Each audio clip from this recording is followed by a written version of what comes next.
নমস্কার বন্ধুরা, কেমন আছেন? আবার একটি নতুন ব্লগে সবাইকে স্বাগত। ব্লগটা প্রথম থেকে শেষ অবধি দেখবেন, আশা করি সবার ভালো লাগবে। সব ধানগুলো শুকনো হয়ে গেছে, দোতলার উপরেই রাখা আছে। সহদেব ভাই আর ও মিলে ধানগুলো নিচে নামিয়ে নিয়ে যাবে। তারপর সহদেব ভাই টোটো নিয়ে এসছে, টোটো করেই ধান বানাতে যাবে। একবারে হবে না, দুবার আসবে সহদেব ভাই, তাই এখন চলে এসছে।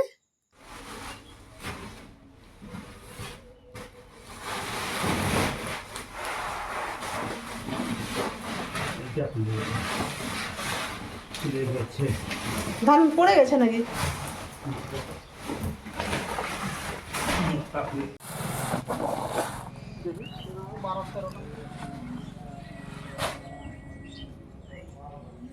আমি এখন চলে যাই, আমি এগুলো অন্য জায়গায় লাট মেরে দেবো। হ্যাঁ, যখন আবার ওদের ভ্রমটা নিয়ে আসবো, তখন এগুলো নিয়ে যাবো। কাঁধে লেগেছে কালু কালু ও কালু। সহদেব ভাই কিছু বস্তা নিয়ে গেল, আবার আসবে। একবারে তো হবে না, দুবার নিয়ে যেতে হবে। সহদেব ভাই ধানগুলো পৌঁছে দিয়ে স্নান টান করে খেয়ে দিয়ে আবার আসবে। এখন 3:30 মতো বাজে, সহদেব ভাই আবার চলে এসছে দ্বিতীয়বার ধান নেওয়ার জন্য। এইবারে নিয়ে গেলে ওরা ভানাবে, অশ্বিনী আর ভক্তুদাকে বলা আছে, ওরা বাবা ছেলে লাগবে। আর সহদেব ভাই ধানগুলো নিয়ে যাবে। একবারে ধানটা ভানিয়ে দেবো, ভানিয়ে দিয়ে স্নান করতে যাবো। ওকে তুমি গাড়িটা নিয়ে চলে যাও, দিয়ে অশ্বিনীর কাছে একটু ঢুকো না, কি বলে, তাড়াতাড়ি করে খেয়ে যদি লাগে।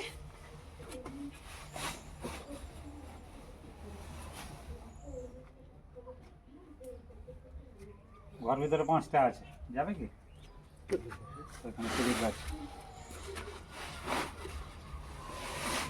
আরেকবার ধান কালকে আবার ধান ভাপাবে, আবার ওরকম 3 জোড় 4 জোড় হবে, তখন আসলে একবার করে বানানো হয়ে যাবে।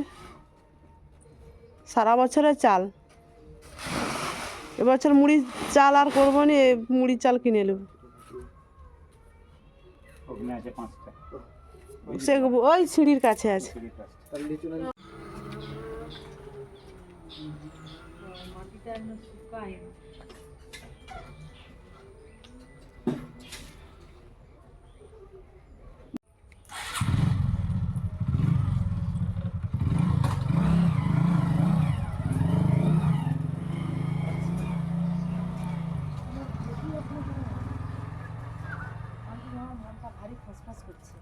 কেন রে, সব চাল চলে আসছে? ও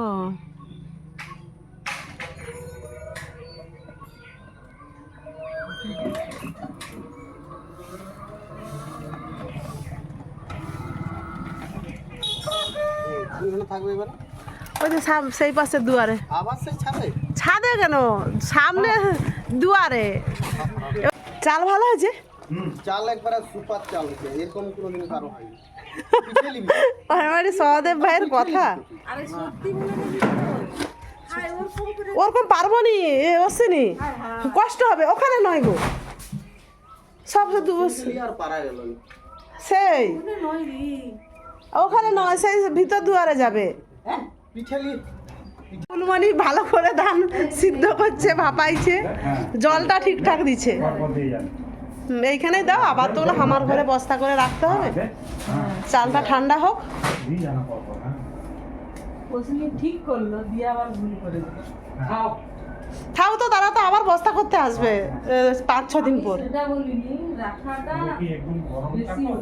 প্রচুর গরম। গরমটা তো প্রথমে আমি যেগুলো ভেতরে চিক নেই সেগুলো ধরছি, আর সেগুলো তো ভালো না। চিকে কিছু ধান ঢুকে রয়ে যাবে না, এমনি গুলো দিচ্ছি, তারপর লাস্টে 3-4টা চিকে হাওয়া লাগবে, হাওয়া লাগবে। তোমার রাখবো দাঁড়িয়ে না, ওরকমই ফেলে ফেলে রাখো। হ্যাঁ,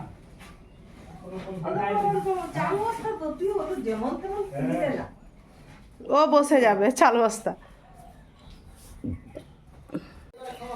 হ্যাঁ, ছাড়, ঠিক করে ছাড়, ব্যাস। কালকে ফুলমণিকে পাঠিয়ে দিব, আবার ধান ভাপাতে হবে, আর 3-4 জোড় হবে। হ্যাঁ, আর চাল কোনাটা উড়িয়ে দিয়ে কোনাটা চালটা রয়ে যাবে। বন্ধুরা, আজকে একটু পাটিসাপটা বানাবো। আজ তো অমাবস্যা, দিদিমণি সারাদিন ভাত খায়নি, তাই ভাবলাম একটু পাটিসাপটা বানাই। আর এই কন্টেনারে আছে নারকেল, খোয়া ক্ষীর দিয়ে ভেজে রেখেছিলাম 4-5 দিন আগে, জানি পিঠা বানাবো। তারপর শরীর খারাপের জন্য আমি ফ্রিজে রেখে দিয়েছিলাম এই কন্টেনারে ভরে। সেটা ফ্রিজ থেকে 1 ঘন্টা আগে বের করে রেখেছি।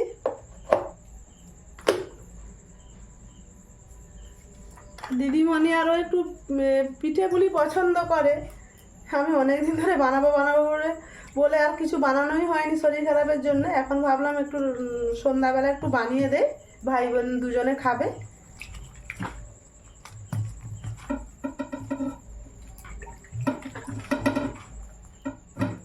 ময়দাটা ভালো করে মেখে নে।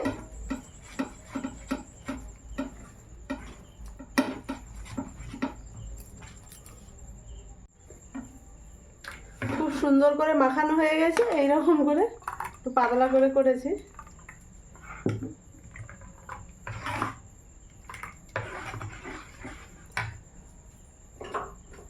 গ্যাসটা এবার জ্বেলে নেই।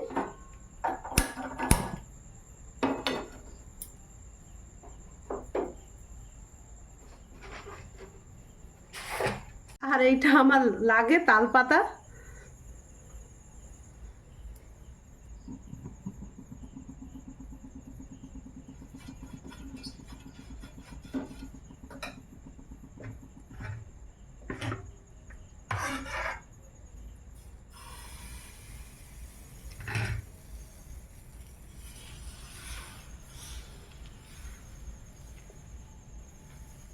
খুব বেশি বানাবো না, ওরা ভাই বোন খাবে আর আমার ঘন্টা আছে।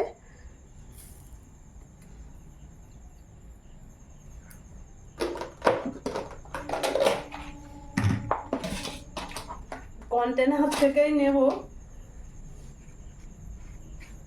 খোয়া ক্ষীর দিয়ে বানিয়েছিলাম।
একটা হয়ে গেল।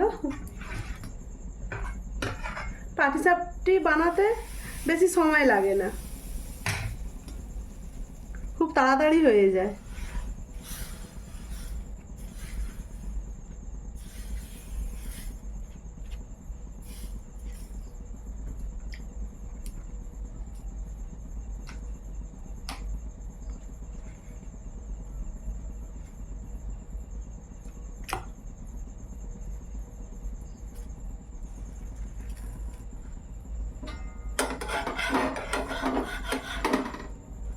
এবছর শীতে সেরকম কিছুই বানাতে পারলাম না।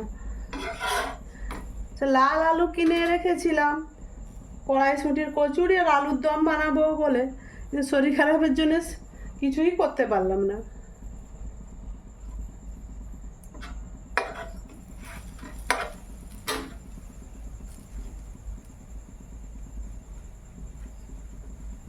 তেল একটু কম কম ব্রাশ করছি, বেশি তেল দেবো না।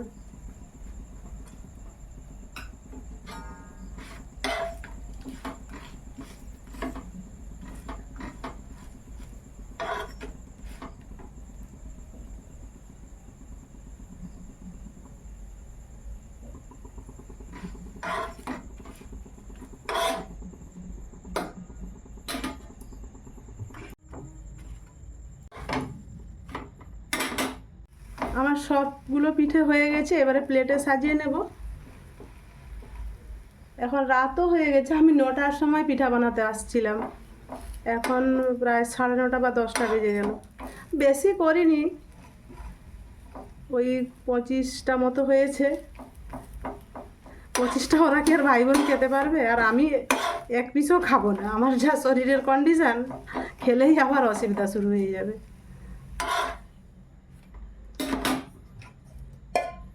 দেখি আর একটা মতো হবে মনে হচ্ছে, দেখা যাক কুচকু মতো যদি হয়।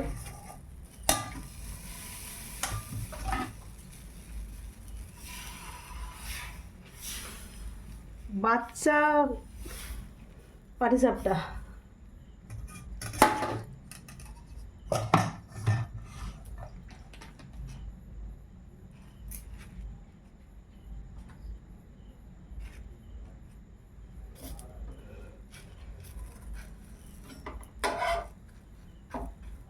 পুচকু পাটিসাপটা হয়ে গেল।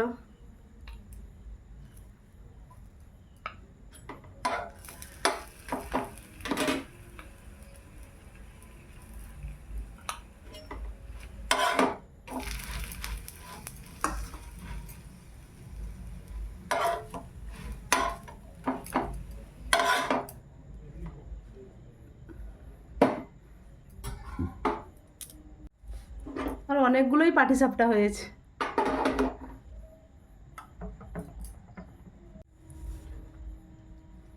কি সুন্দর নরম তুলতুলে হয়েছে দেখুন।